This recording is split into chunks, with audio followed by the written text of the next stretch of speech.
This is a Z21, a 50mm f1.5 lens from Light Lens Lab. Full disclosure before we begin, Light Lens Lab did send me this lens free of charge for review, but these are all my honest opinions and they don't get to see the video before I upload it.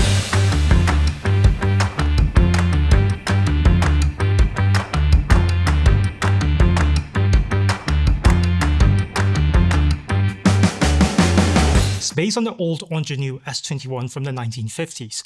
Not a remake with modern tweaks, just a straight up rebuild, flaws and all. And I mean that literally, it flares hard. The corners are soft, the focus plane is curved like a bowl, it doesn't try to be sharp edge to edge, it doesn't care about that.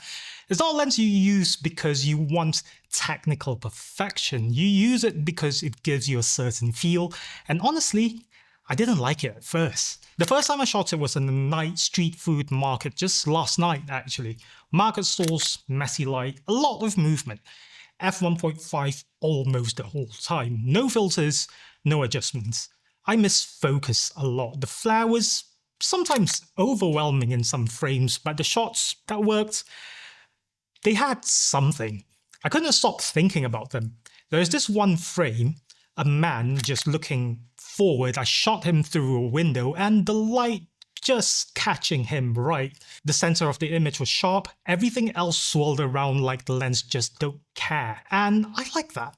It forced me to shoot differently, to accept the imperfections instead of fighting them. The lens is small, light, aluminium body and mount. Focus ring is smooth, aperture is almost clickless. It's a bit soft, but yeah, I sort of like it. Oh, the focus throw is a bit long because this was a cine lens, and at 1.5 you need the precision anyway. Just feels nice, quite fancy, solid, functional.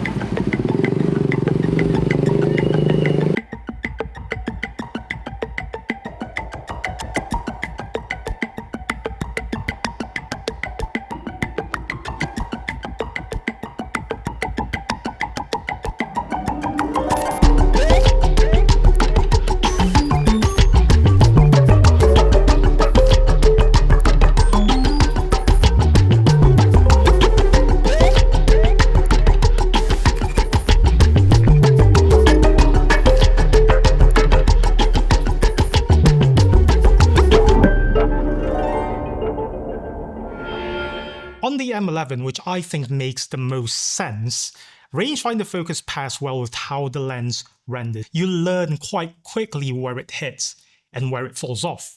And you stop worrying about the edges because they're not meant to be perfect anyway. At f1.5 it has this soft glow, stop down to f2.8 and gets a lot sharper, more contrast, less flare.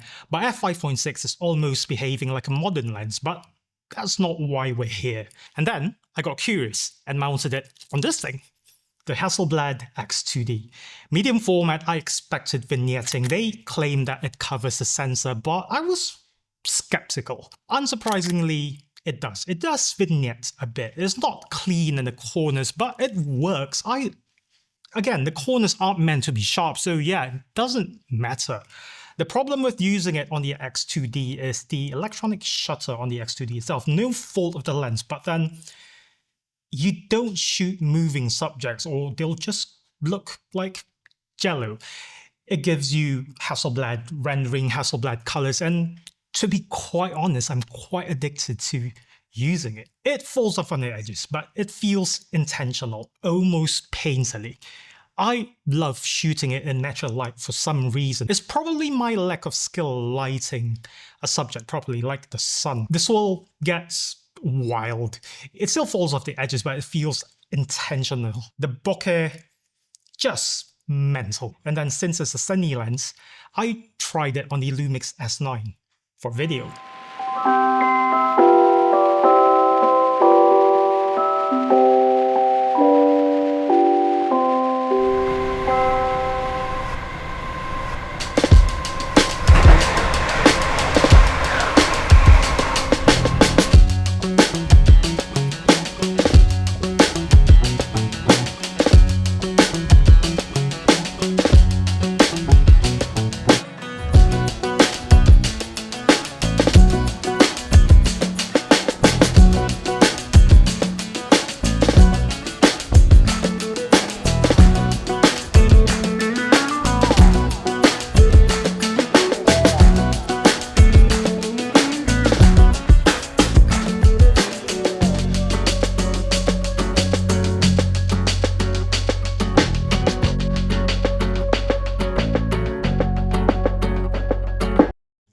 autofocus, no stabilization, just me manually focusing the whole time.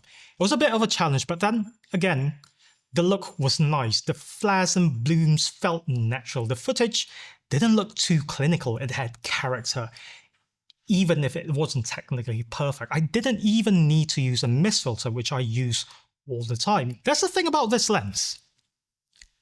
You have to be okay with missing because you will miss. It's not going to make your life easier, but it might make you think more. And honestly, that's not a bad thing.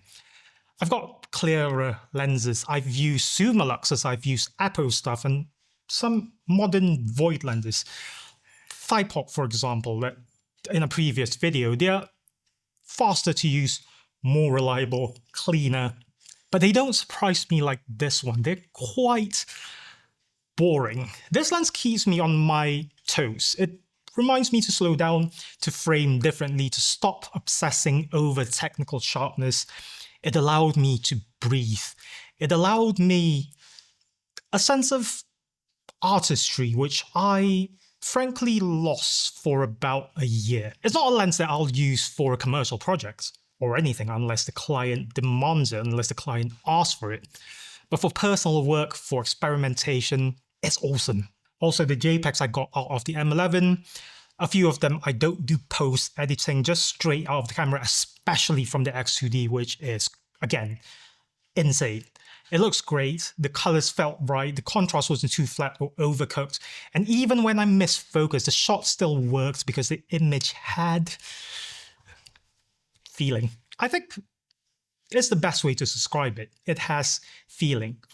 You're not going to shoot a billboard ad with it, but if you're chasing atmosphere or you just want to get out of your own head a little bit, it's a solid choice. It doesn't pretend to be something it's not. It leans into its flaws, and sometimes that's exactly what you need to get out of a rut.